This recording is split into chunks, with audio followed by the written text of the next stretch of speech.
Hi, my name's Rosa Coyle-Hayward. I'm a part-time photographer and I also work at the State Library of Victoria. I've chosen High Fidelity because it's my second favourite book. This is my dad's copy. He's never getting it back. Sorry, Dad.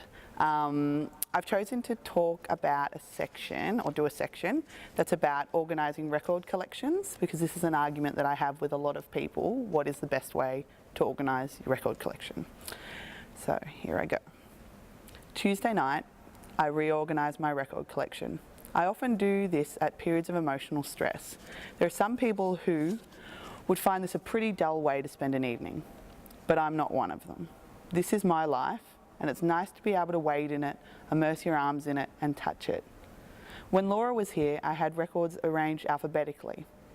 Before that, I had them filed in chronological order, beginning with Robert Johnson and ending with, I don't know, Wham or Somebody African or whatever else I was listening to when Laura and I met. Tonight though, I fancy something different, so I try to remember the order I bought them in. That way, I hope to write my own autobiography without having to do anything like pick up a pen.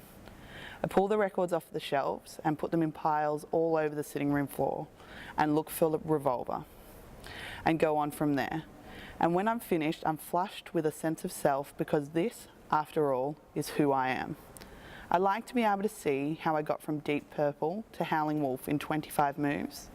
I'm no longer pained by the memory of listening to Sexual Healing all the way through, a period of enforced celibacy, or embarrassed by a reminder of forming a rock club at school so that I and my fellow fifth formers could get together and talk about Ziggy Stardust and Tommy.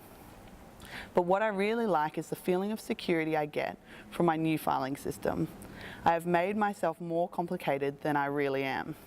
I have a couple of thousand records, and you have to be me, or at least a doctor of phlemonology, to know how I found any of them.